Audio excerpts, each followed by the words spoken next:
Hello, bienvenue sur ma chaîne, moi c'est Chloé. Ici on parle organisation du budget et de son quotidien dans son agenda. Alors c'est parti, 6 conseils pour que vous puissiez vous fixer des objectifs financiers et surtout les réussir. Parce que c'est ça qui est important. On veut tous se fixer des objectifs, c'est important, je vous en parle régulièrement sur cette chaîne. Et l'objectif quand on est dans la situation financière, l'objectif le plus intéressant, c'est celui d'épargner. Et épargner, on y rêve toutes, on y arrive parfois, mais c'est pas toujours aussi simple. Et justement, mettre en place plusieurs outils, plusieurs systèmes et astuces pour vous aider sur le long terme à les atteindre, c'est de cela que j'ai envie de parler dans cette vidéo. Alors, la première chose à faire, c'est de faire votre budget mensuel. Savoir comment gérer son argent, connaître sa façon de dépenser, faire une analyse de sa situation financière pour savoir quelles sont les entrées, quelles sont les sorties et comment justement au fil du temps, en faisant un bon suivi de ses dépenses, on va pouvoir trouver où gagner et générer de l'argent. Donc faire le budget mensuel, c'est la base. C'est rapide et simple à faire. Il y a une multitude de vidéos sur ma chaîne où je vous explique cela. Je vous laisserai regarder la playlist après cette vidéo. Donc, faire votre budget mensuel, commencez par cela. Le deuxième conseil, c'est de vous mettre un titre, définir vraiment précisément l'objectif que vous souhaitez atteindre. C'est pas juste épargner. Épargner pour quelle raison? Quel est le but? J'aimerais épargner pour partir en vacances. J'aimerais épargner pour me créer un fonds de secours. Je vous donne mon exemple et ce que j'ai réalisé grâce au système des enveloppes. J'ai voulu justement commencer le système des enveloppes quand je me suis retrouvée maman solo parce que je sentais que j'avais besoin de mieux gérer mon budget. Donc, je cherchais en fait une solution et surtout, je souhaitais épargner, mieux épargner ou en tout cas moins épuiser dans mon épargne parce que mon épargne, elle avait un effet yo-yo. Et c'est quand je me suis éduquée sur le sujet, que je me suis pas mal renseignée, que j'ai réalisé en fait que ce que je souhaitais vraiment, c'était me créer un fonds de secours. Je ne connaissais pas du tout le fonds de secours ou le fonds d'urgence. Et c'est vrai qu'avec le recul, c'est ça dont j'avais besoin. C'était pour avoir justement ce fameux bas de laine, pour avoir une sécurité financière, pour retrouver une sérénité financière. Voilà ce dont j'avais vraiment besoin. Donc c'était épargner, oui, avoir toujours un petit peu d'épargne, mais ce qui se cachait derrière, je l'ai compris par la suite, c'était d'avoir ce fameux fonds de secours.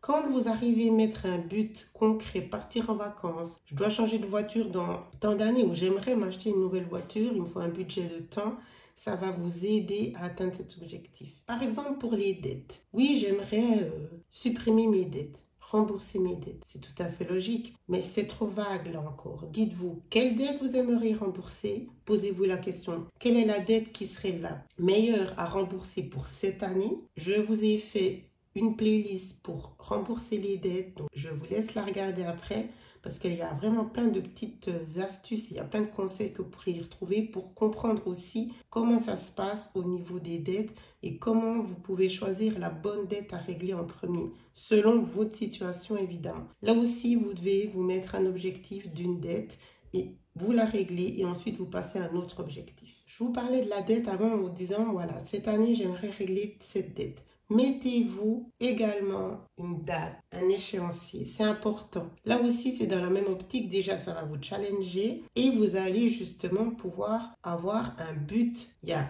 la dette ou l'épargne pour le voyage, pour la voiture, pour me créer un fonds de secours et ensuite vous vous mettez une échéance.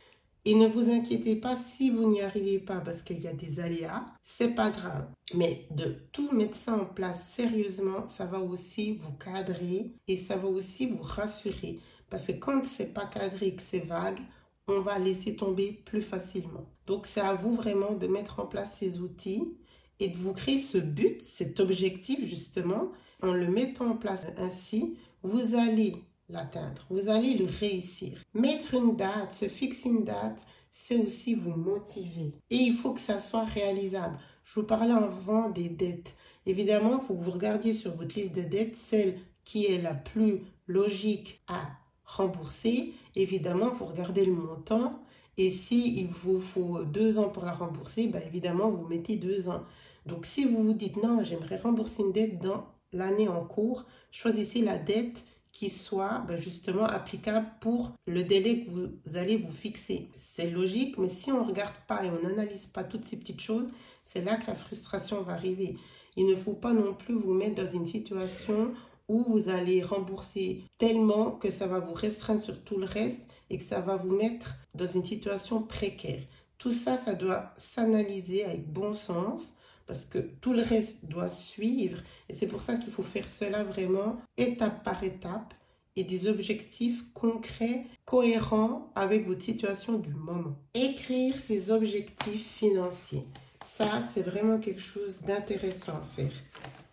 Les écrire, c'est vous mettre aussi une routine. Et chaque mois, vous allez prendre une page et vous allez noter ce que vous souhaitez pour ce mois en cours. L'écriture, c'est vraiment un moyen intéressant de venir enregistrer sur papier, mais aussi, je dis toujours, dans votre cerveau, l'objectif en question. Et ensuite, de pouvoir le lire à chaque fois quand vous venez dans votre agenda budget, par exemple, ça va à chaque fois se lire et s'ancrer. Et c'est des objectifs que vous aurez vraiment à cœur de remplir et de réussir. Donc, si vous mettez un objectif d'épargne, une épargne précise, justement, la voiture, rembourser telle et telle dette et mettre une épargne, se payer en premier et vous mettez un montant.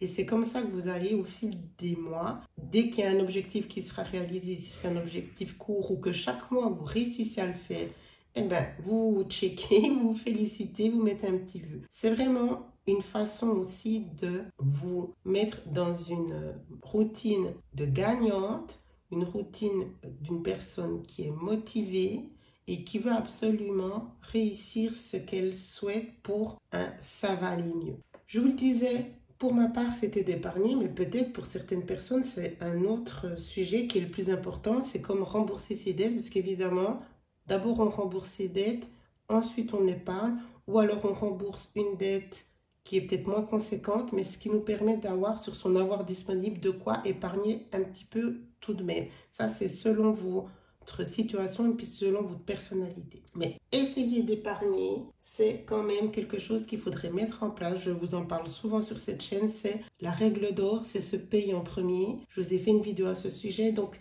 c'est important que vous ayez cet objectif en fait en continu dans votre aventure budgétaire. Et je vous le dis aussi tout le temps, peu importe le montant, si c'est 20 francs, si c'est 500 francs, si c'est, voilà, ça dépendra du mois, mais peu importe, mettez une somme et ça va vraiment vous rendre fier. Vous rendre fier parce que peu importe le montant, on n'a pas à se comparer. Ce qui compte, c'est d'être dans une gestion financière qui va aller de mieux en mieux, que vous puissiez retrouver justement une sérénité financière. Donc si pour vous, mettre 20 francs tous les mois, c'est vraiment quelque chose d'extraordinaire et puis qu'avant vous n'auriez même pas pu imaginer le faire, dites-vous que c'est extraordinaire et vous avez raison de le penser. Faites au fil du temps comme vous le pouvez. C'est votre bonne gestion financière, votre application au quotidien, votre suivi des dépenses qui vont amener à grossir cette épargne, qui va amener à ce que, au fur et à mesure, vous allez pouvoir mettre de plus en plus de côté. J'ai envie de dire, sans rien faire de temps extraordinaire, sans que vous allez sentir que vous allez être contraint. C'est pour ça, je dis, mieux vaut commencer avec des objectifs cohérents. Donc, c'est pas tout de suite vouloir tout rembourser, tout de suite vouloir mettre 5000 francs de côté. Il ne faut pas regarder ce qu'on peut dire ou ce qu'on peut entendre chez les autres. Vous devez regarder votre situation à vous. C'est cette situation-là qui va vous donner les chiffres qui sont les bons chiffres pour que vous puissiez, au fur et à mesure, mettre de côté, rembourser vos dettes, etc., etc. Pour pas faire justement le yo-yo et pour pas, en fait, faire après 2 pas en avant et 4 pas en arrière. L'idée, elle n'est pas là. Mieux vaut avancer petit à petit, mais avancer tout le temps. C'est ça qui est important. Donc oui, je vous conseille d'épargner et essayez ensuite de mettre en place une épargne automatique. Moi, c'est ce que je fais justement. C'est que mon paiement Donc, ce que je me paye en premier, ça part directement sur un compte sur lequel je ne peux pas ensuite reprendre. C'est bloqué, ou j'ai un autre compte encore d'épargne où j'ai droit à 8 retraits par année seulement.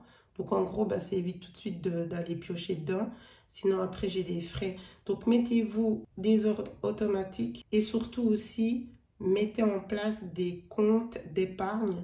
Enfin, choisissez des comptes d'épargne où vous ne pouvez pas aller piocher facilement. Comme je dis toujours, il faut éloigner l'envie et la tentation. Donc, même dans une autre banque, par exemple, ou que ça soit carrément pas en ligne, que vous n'ayez pas l'application pour ensuite aller piocher, il faut essayer, si vous aurez tendance à justement avoir la main qui brûle, vraiment protéger cette épargne si durement gagnée, si durement mise en place. Donc voilà, j'espère que ces conseils vous aideront. C'est rapide à mettre en place, assez simple et je trouve tout à fait cohérent. Ben, moi qui suis maintenant dans le système des enveloppes, mais même si vous ne faites pas le système des enveloppes, pensez simplement à mettre en place votre budget, à faire votre feuille de budget, à suivre vos dépenses et vous verrez déjà, ça va aller mieux parce que tout va être aussi beaucoup plus clair et que vous allez enfin comprendre où part votre argent et comment vous le dépensez. C'est vraiment de là que tout part. Sans faire son budget, il faut le refaire chaque mois évidemment, sans faire son budget prévisionnel et son budget mensuel, vous ne pourrez jamais en fait connaître votre situation financière. Et ensuite, vous allez vous mettre justement des objectifs au fil du temps,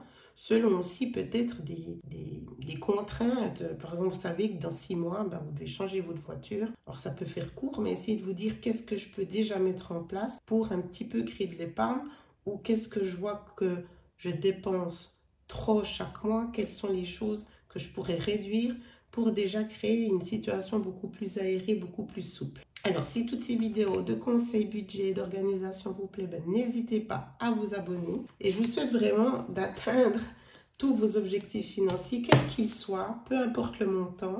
L'essentiel, il est vraiment de s'y mettre et de rester constante. Et n'oubliez pas d'être bienveillante avec vous-même. Ça peut arriver de temps en temps de reprendre dans son épargne, de temps en temps un mois, c'est plus difficile qu'un autre. C'est la vie.